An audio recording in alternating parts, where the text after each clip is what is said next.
Asyhadu an la ilaha illallah wa asyhadu anna Muhammadan abduhu wa rasuluhu wa ba'du.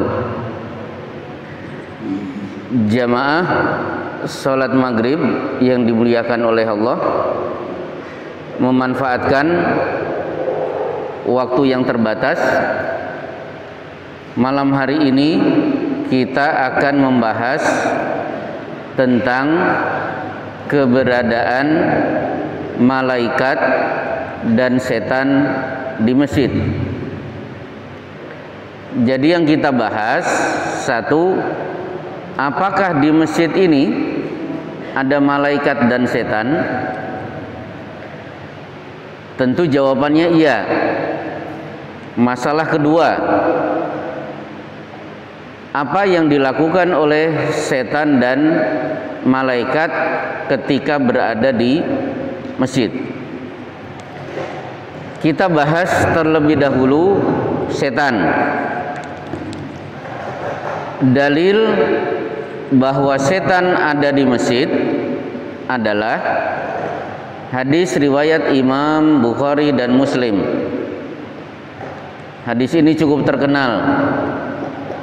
Idza nudiya lis-sholati adbara syaitanu wa lahu durat. Bila adzan, panggilan untuk salat, diserukan, maka setan akan lari terkentut-kentut hatta la yasma'at ta'dzin, hingga mendapatkan tempat yang tidak terdengar azan. Maka setan kalau tinggal di Bekasi pasti menderita luar biasa. Di mana daerah Bekasi yang tidak terdengar azannya? Hatta idza qudiya aqbala. Adzan selesai, setan balik lagi ke masjid. Hatta idza suwiba, ketika iqamat dikumandangkan, adbaro, kembali lari. Hatta idza qudiya aqbala, hingga ketika iqamat selesai balik lagi ke masjid. Ini bukti bahwa di masjid ada setan. Tapi persepsi bapak-bapak, setan itu ada di kuburan. Silahkan cari dalil adanya setan di kuburan. Sampai hari ini saya buka kitab-kitab, terutama kitab-kitab hadis, tidak ada sabda Rasulullah menyebutkan setan itu ada di kuburan. Tapi real di masjid ada. Mungkin bapak-bapak masih ingat ketika pengajian di sana, tempat yang paling banyak setannya di mana, Pak? Nah, pasar. Di pasar itulah kata Rasulullah, fa innaha ma'rakatu syaiton wa biha badu syaiton wa farraha. Di pasar itulah setan bertelur dan menetas. Berarti setan itu banyak di pasar. Baik, apa yang dilakukan oleh setan di masjid ini? Satu, udhkur kada lima lam yadhkur min qabl. Mas, mari ngalamun ini, ngalamun itu, ingat ini, ingat itu. Jadi setan melancarkan aksi agar orang yang sedang sholat tidak konsentrasi dengan apa yang sedang dia baca, tapi ngalamun, mikir kesana kemari. Ngalamun tambah hebat kalau imam membaca surat panjang. Dan lebih hebatnya lagi, kadang-kadang ide-ide brilian justru keluar ketika sedang sholat. Ngalamunnya tambah hebat. Satu. Yang kedua, hatta yadhallar rajulu la yadri kam shalla. Seorang yang sedang sholat sudah tidak ingat berada di rakaat keberapa saya. Ini program setan yang kedua, membuat orang lupa dengan jumlah rakaat. Bahkan saya mengisi pengajian di Rawalumbu, jembatan 12, ada jamaah bertanya, saya sudah Allahu Akbar, di tengah-tengah sholat saya bingung, ini sholat duhur atau sholat asar. Luar biasa, tidak hanya ragu dengan jumlah rakaat, dia bingung ini sholat apa, duhur atau asar. 3. Ini kelihatannya suara tambah keras, Pak. Tambah keras. Baik. 3. Selain ragu terhadap jumlah rakaat, mengacaukan bacaan. Sebagaimana Rasulullah SAW menyebut ada satu setan bernama Khinzib yang ditugaskan oleh raja setan untuk mengacaukan bacaan. Boleh jadi Bapak membaca Qul ya ayyuhal kafirun tidak selesai-selesai, berarti Bapak sedang digoda oleh Khinzib. Boleh jadi Bapak membaca wal asri innal insana lafi khusrin illal ladzina amanu wa amilus solihati falahum ajrun ghairu mamnun. Surat wal asri tapi ujung-ujungnya surat watin. Yang hafal 30 juz sering terbolak-balik wallahu bima ta'maluna basir Allah, atau wallahu basirum bima ta'malun, sering terbolak-balik. Berarti ini tanda setan bernama Khinzib berhasil mengacaukan bacaan. Kemudian keempat, meragukan orang yang sedang sholat apakah dia sudah keluar kentut atau belum. Mungkin bapak-bapak mengalami ini perpet-perpet ini kentut atau bukan, tadi kentut atau bukan. Disinilah Rasulullah mengingatkan ini adalah godaan setan. Fala yansarif, jangan digubris, sholat jangan dibatalkan, hatta yasma'a sautan au yajida rihan, hingga setelah itu kamu mendengar suara atau mencium bau.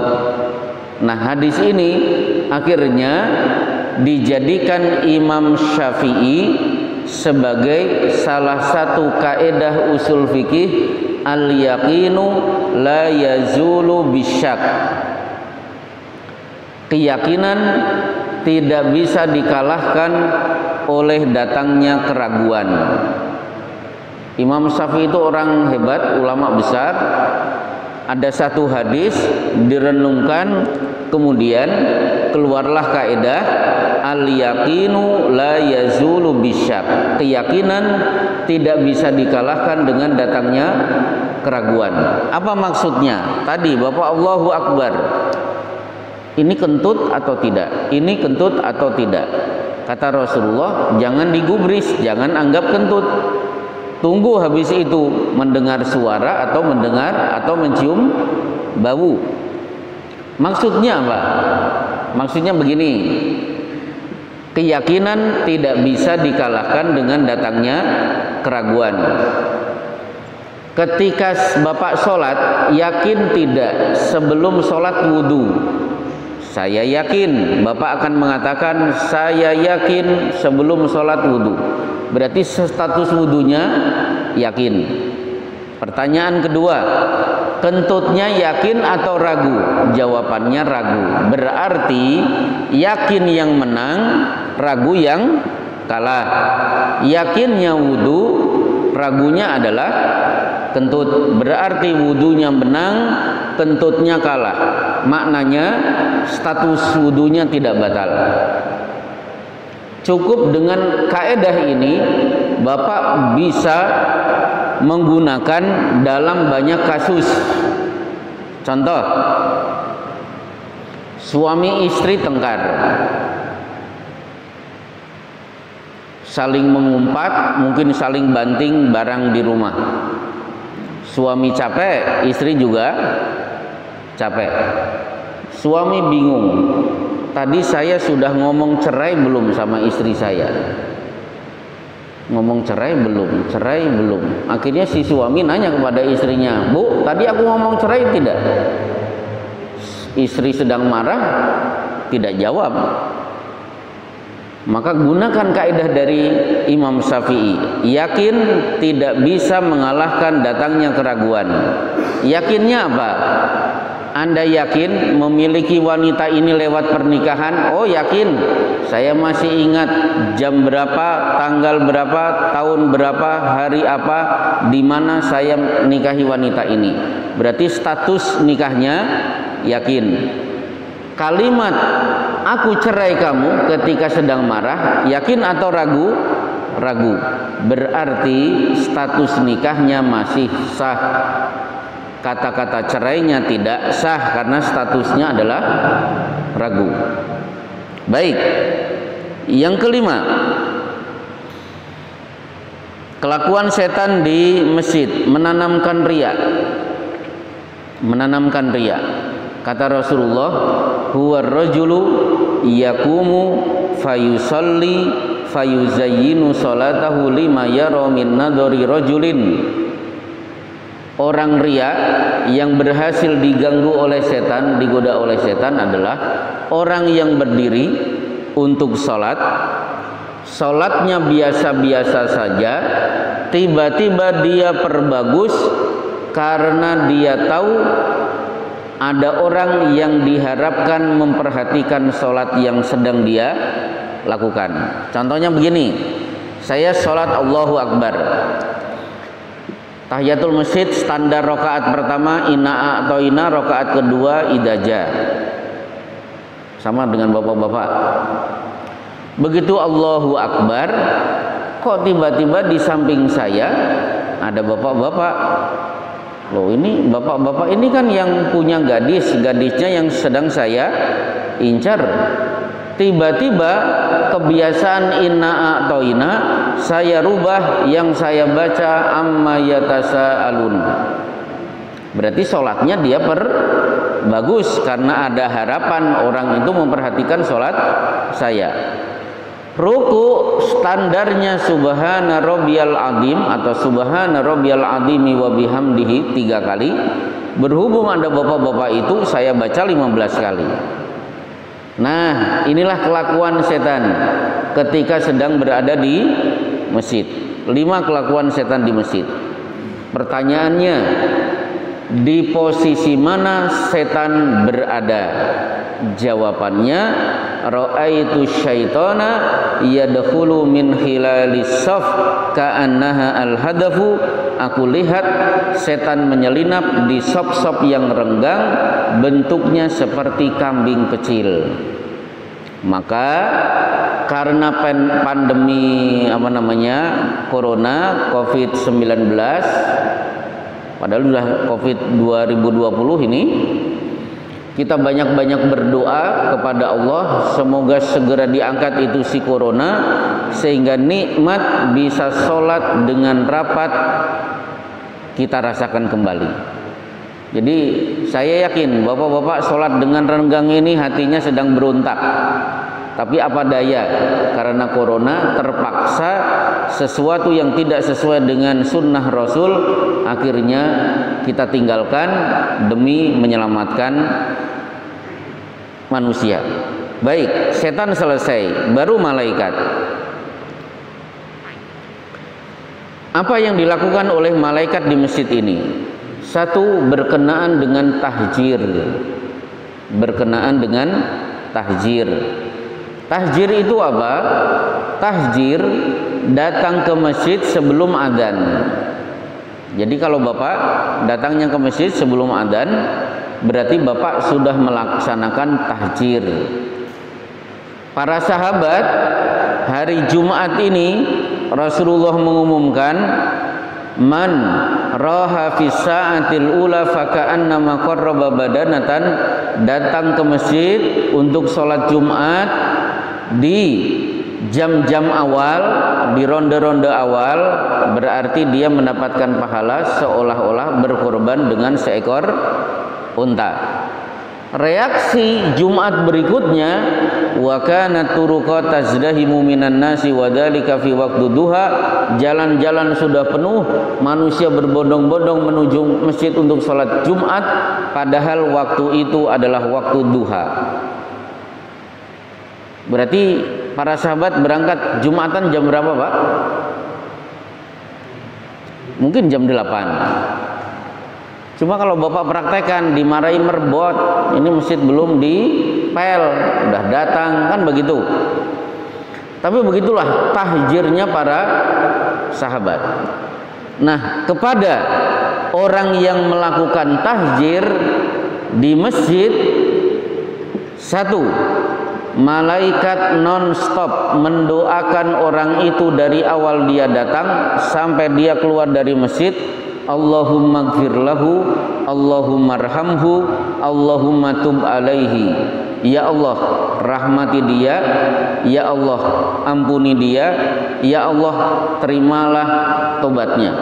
Padahal dia tidak membaca istighfar, dia tidak memohon ampun kepada Allah, karena dia tahjir, didoakan malaikat semoga dirahmati, diampuni non-stop dari awal kedatangan sampai dia keluar dari masjid.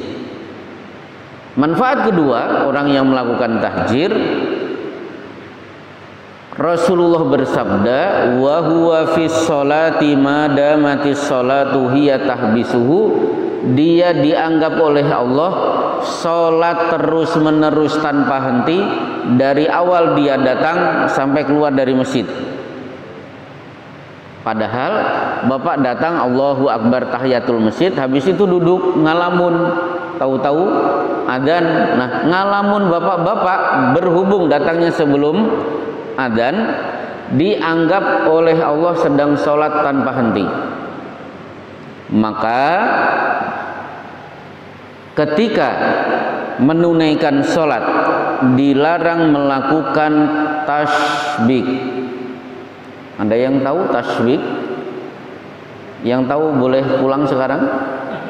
Silakan. Tasbih apa tasbih?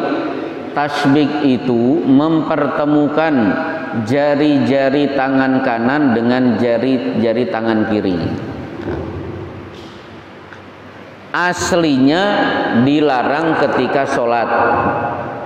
Jadi Bapak ketika sholat itu tidak boleh begini. Berhubung Bapak melakukan tahjir, datang lebih awal ke masjid, Allah menilai wa huwa fi sholati madamati sholatu hiya tahbisuhu, Allah menganggap dia sedang sholat tanpa henti sampai dia keluar dari masjid. Maka siapa yang duduk di masjid menunggu adzan, menunggu iqamat, dia tidak boleh melakukan tasbih. Dan ini terjadi pada jamaah umroh kita ketika di Masjidil Haram, pulang dari sholat isya, laporan kepada saya tadi duduk begini, tiba-tiba petugas mendekati saya, haram, tangan saya katanya dilepas. Tanya ke saya, maka saya jawab, betul, Bapak keliru. Bapak itu sedang melakukan tasbih, duduknya Bapak dianggap sholat tanpa henti oleh Allah. Tasbih tidak boleh dilakukan sholat, dan berarti tidak boleh dilakukan dalam rangka duduk menunggu sholat. Nah, termasuk sekarang. Nah, sekarang kita sedang menunggu sholat isya, tasbih tidak boleh. Baik, inilah yang dilakukan malaikat pertama. Satu. Dua, ikut membaca amin.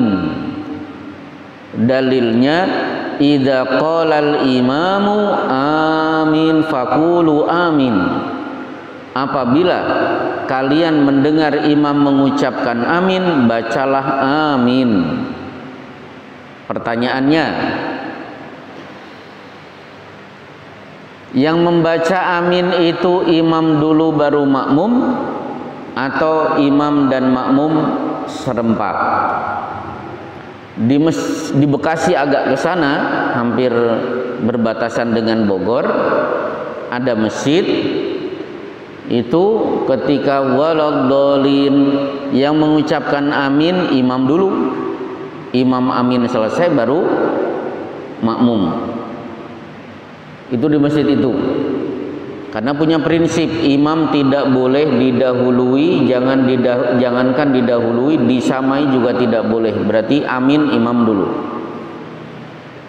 Akhirnya jamaah tanya kepada saya, maka saya jawab, Pak Imam yang ada di situ boleh jadi kurang jeli dengan kaedah bahasa Arab. Dalam bahasa Arab, kalau ada kata kerja diawali dengan fa, berarti pekerjaan itu dilakukan serempak bareng-bareng. Kalau ada fa, coba hadisnya tadi, idza qalal imamu amin, kalau imam mengucapkan amin, fa aminu, ucapkan amin menggunakan kata-kata fa. Berarti imam dan makmum bareng. Bukti yang lain, kalimat berikutnya, fa innahu man wafaqa ta'minahu ta'minal malaikati ghufira lahu, siapa yang suara aminnya serempak antara imam, makmum dan malaikat, maka Allah akan ampuni dosa-dosanya. Berarti tadi kita sholat maghrib, imam juga menunaikan sholat maghrib. Kita tadi amin, malaikat juga ikut mengucapkan amin. Baik, 2. 3. Berkenaan dengan pelaksanaan sholat Jumat. Inna likulli babin min abwabil masjidi malaikatun. Di setiap pintu, di tiap-tiap pintu masjid pada hari Jumat maka ada satu malaikat. Yaktubunal awwala fal awwala, menulis siapa yang datang di awal, siapa yang datang selanjutnya dan selanjutnya. Nah, berarti malaikat ada di pintu-pintu mencatat.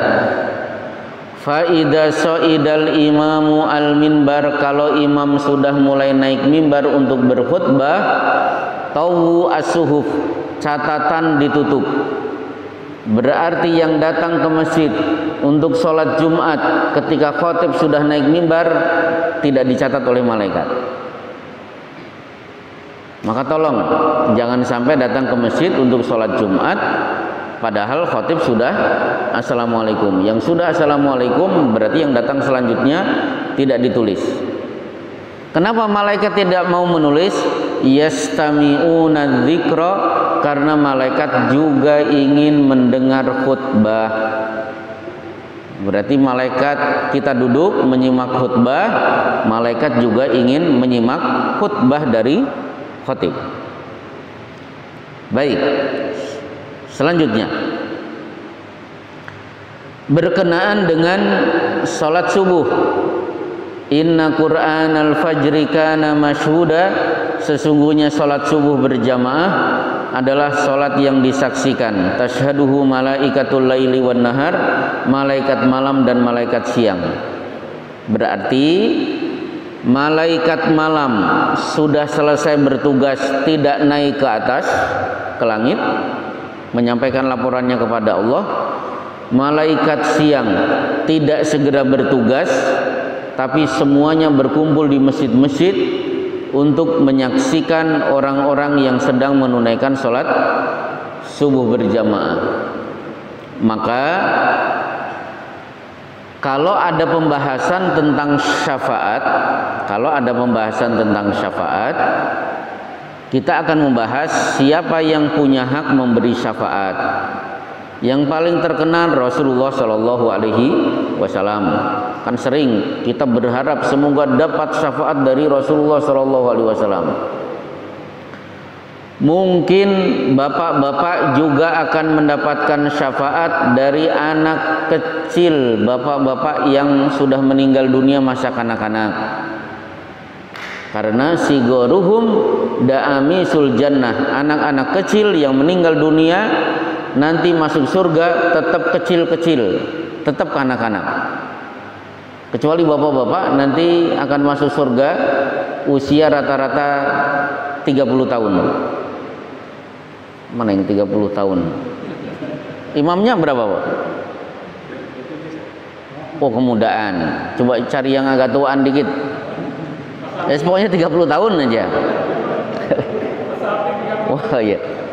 Udah 30 tahun. Tapi kalau bapak punya anak TK, nanti masuk surga seusia itu. Yatalaqa ahaduhum abahu. Si kecil ini akan mencari bapaknya di padang mahsyar, bapak dan ibunya. Ketemu, fa akhadha bi thawbihi, dia akan raih baju bapak dan ibunya. La yantahi hatta yudkhilahullahu wa abahu al-jannah, tidak akan dilepas kecuali ada kepastian dari Allah, aku dan dua orang tuaku masuk surga. Termasuk kita akan mendapatkan syafaat dari muslim ke muslim yang lain. Contohnya apa? Contohnya tentang fadilah duduk di majelis taklim. Bapak-bapak kan sedang duduk di majelis taklim. Ketika nanti masuk surga, bapak-bapak akan mencari, berusaha bertemu dengan orang-orang yang dulu pernah duduk di majelis taklim, dan akan saling mengabsen. Oh, si bapak A sudah ada, B sudah ketemu, si C sudah ketemu. Tiba-tiba ada bapak X misalnya, namanya X, loh kok belum masuk? Maka teman-teman ini akan saling bertanya, kenapa X belum masuk? Akhirnya teman-teman ini sepakat untuk melihat neraka. Ternyata di neraka X ada di situ. Maka teman-teman ini akan bersaksi di hadapan Allah atas hadirnya X bersama-sama kami. Ya Allah, angkat dia dari neraka. Maka tolong bapak-bapak duduk di sini, tolah-toleh teman-temannya, tolong diingat-ingat ini teman. Nanti kita absen nanti di surga. Baik. Dengan ketua DKM-nya kok tidak hafal, itu kan keterlaluan. Dengan ketua bidang dakwah kok tidak tahu mana ketua bidang dakwah, ya harusnya hafal dengan imamnya. Baik, kita lanjutkan. Nah, di sini ketika majelis termasuk tadi kita akan mendapatkan syafaat dari para malaikat. Caranya apa? Kalau bapak melakukan satu bentuk ibadah di mana hadir di situ malaikat, berarti bapak sudah mengantongi satu peluang mendapatkan syafaat dari malaikat. Contohnya apa? Tadi sholat subuh berjamaah itu disaksikan seluruh malaikat malam dan malaikat siang. Berarti saya sedang menumpuk-numpuk tabungan dari satu pintu. Pintu itu bernama sholat subuh berjamaah. Baik, kemudian keberadaan di masjid ketika bapak-bapak memanfaatkan doa antara adzan dan iqamat. Kalau bisa tolong jangan lupakan ikut sertakan saudara-saudara kita sesama muslim untuk kita doakan tiap hari. Ketika adzan dan antara adzan dan iqamat bapak berdoa, ternyata tidak hanya doa untuk saya, tapi saya berdoa, ya Allah, saya memohon kepadamu, tetangga saya satu RT satu RW, berikan berkah hidup di dunia dan akhirat. Padahal tetangga-tetangga saya tidak tahu pada saat itu saya sedang mendoakan mereka. Maka di samping saya, malaikat akan mengucapkan amin walaka bimatsalin. Ya Allah, kabulkan doa orang ini. Ya Allah, berikan kebaikan buat orang ini sesuai dengan kebaikan yang dia doakan untuk orang lain. Berarti malaikat di masjid ini siap mengaminkan doa-doa kita. Termasuk karena ini berada di majelis taklim, fa innal malaikata la tadau ajnihataha li talibi ilmin, malaikat sedang menaungi kita, mengepak-ngepakkan sayapnya dengan menaungi kita dengan sayapnya karena ridho dengan acara menuntut ilmu yang sedang kita jalankan saat ini. Pertanyaannya, atau bukan pertanyaannya, karena malaikat ada di masjid, maka jangan usik kenyamanan malaikat yang ada di masjid ini. Bagaimana caranya malaikat bisa tidak betah di masjid? Maka Rasulullah mengingatkan, yang belum gosok gigi, yang belum mandi, aromanya tidak sedap, fa innal malaikata tata'adza ma yata'adza bihi banu Adam, sesungguhnya malaikat ikut terganggu dengan aroma yang berasal dari tubuhmu sebagaimana kalian sesama anak keturunan Adam pasti tidak nyaman kalau ada temannya masuk ke masjid membawa aroma yang tidak sedap. Jadi jangan usik betahnya malaikat di sini dengan aroma yang tidak sedap. Yang membuat malaikat senang betah di masjid itu wewangian. Maka Rasulullah bersabda, amara bi bida'il masjidi fiddur bi an tutayyaba.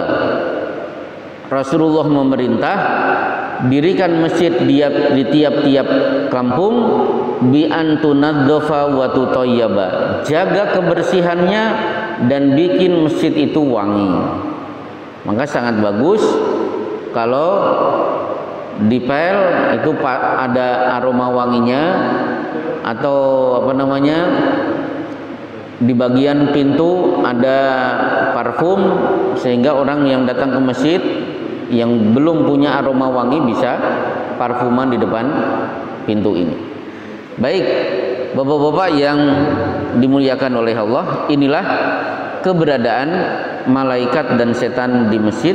Masih ada waktu 5 menit untuk tanya jawab seputar materi atau di luar yang kita bahas pada hari ini. Saya persilahkan. Silakan Pak. Waalaikumsalam warahmatullahi.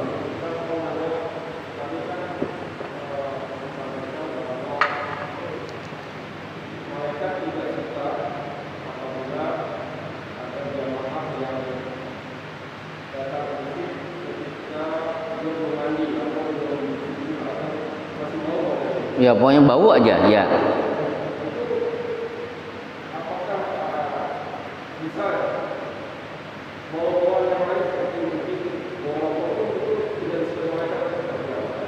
Kenapa? Yang kedua?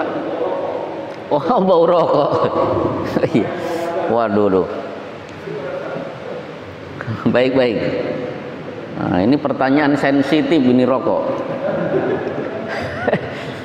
Baik. Saya punya teman di Bani Saleh. Ya. Ustaz, sampean kan orang Muhammadiyah, masih ngerokok.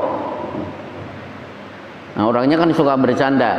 Ya, saya Muhammadiyah, urusan sholat subuh masih ikut Muhammadiyah, tidak kunut. Tapi khusus rokok saya masih ikut NU, karena NU kan belum menilai rokok itu makruh. Saya tidak mengatakan rokok itu haram, makruh atau mubah. Saya hanya mengatakan begini. Bapak punya anak. Ketika anak rajin ke masjid, pasti bapak akan senang. Pinter, cakep, anak soleh. Pasti dimotivasi. Ketika anak mengerjakan PR, sedang belajar, pasti orang tua senang. Anak pinter, rajin belajar, semoga ranking 1. Tapi coba kalau melihat anaknya ngerokok, kira-kira dipinter-pinterkan atau dimarahi? Pasti kan marah. Dari situ secara tidak langsung, meskipun orang tuanya ngerokok, menilai rokok itu tidak bagus. Orang tua meskipun merokok, dia pasti tidak ingin anaknya merokok seperti dirinya. Jadi nggak usah menyebut ini haram atau makruh atau apalah, itu satu. Nah sekarang mulut orang yang merokok itu bau atau tidak? Nah kalau sudah bau berarti tidak disukai malaikat. Kalau orang Arab saking bencinya sama rokok menyebut rokok itu dengan siwak Fir'aun. Dosen-dosen kita dari Arab Saudi kan menyebut siwak Fir'aun. Itu saking bencinya dengan rokok. Tapi bapak-bapak, bagi yang merokok, saya tidak maido kalau ada kesulitan untuk berhenti dari rokok. Karena sudah candu itu sulit. Seperti saya, pagi-pagi tidak ketemu kopi, wah bingung saya. Mendadak pergi ke warung, pokoknya pagi itu harus ngopi. Padahal saya sudah punya usaha bagaimana cara meninggalkan kopi. Tapi kok kopi ini itu rizqun min haitsu la yahtasib. Ada saja tetangga yang ngirim kopi ke saya. Maunya berhenti tapi ternyata ada yang ngirim lagi, ngopi lagi. Dan ternyata kopinya bukan kopi kapal api, kopi khas-khas daerah itu loh Pak. Jadi tambah senang saja saya. Maka saya tidak maido yang merokok yang sudah candu tidak bisa berhenti, tapi minimal berdoa kepada Allah semoga Allah menghilangkan kecintaan saya kepada rokok. Semoga dikuatkan untuk mengurangi rokok itu. Paling gitu saja. Kalau berhenti langsung saya yakin tidak mampu. Tapi keinginan untuk berhenti kalau bisa ditanamkan. Pertanyaan kedua. Ya. Waalaikumsalam warahmatullahi. Ya. Yang penting belum balik. Yang penting sudah 120 hari. Berarti yang keguguran pasti anak saya lebih dari 120 hari, berarti itu simpanan cadangan syafaat bagi orang tuanya. Syukur-syukur ditinggal mati 3 anak, itu lebih bagus karena Rasulullah menyebut sampai 3. Tetangga saya Pak 3 anak, Masya Allah. Karena beliau ini sudah tahu hadisnya, nampak sangat tenang, terhibur. Syukur-syukur kalau ditinggal mati anaknya mengucapkan alhamdulillahi rabbil alamin. Meskipun innalillahi, tapi ada kalimat alhamdulillahi rabbil alamin di Sunan At-Tirmidzi. Di situ ada dialog Allah dengan malaikat pencabut nyawa. Hal qabattum samrata fuadi abdi, malaikat sudah dicabut belum buah hati hambaku, anak kecil? Sudah ya Allah. Madza qala abdi, yang keluar dari mulut bapak ibunya apa? Hamidaka wastarja'a. Hamidaka berarti alhamdulillahirabbil alamin, istarja'a innalillahi wa inna ilaihi rajiun. Kata Allah, ubnu li abdi baitan fil jannah, wahai malaikat bangun satu rumah di surga buat orang tuanya. Wasammuhu baita alhamdu, tulis di depan pintu rumah itu tulisan alhamdu. Berarti nanti bapak-bapak kalau masuk surga ada tulisan alhamdu, berarti itu rumah bagi orang tua yang mengucapkan alhamdulillahirabbil alamin innalillahi wa inna ilaihi rajiun ketika anak kesayangannya meninggal dunia. Wallahu alam bisawab. Waktu isya sudah masuk. Inilah kajian kita pada malam hari ini, semoga bermanfaat. Wassallallahu ala Muhammadin wa ala alihi washabbihi ajmain. Assalamualaikum warahmatullahi wabarakatuh.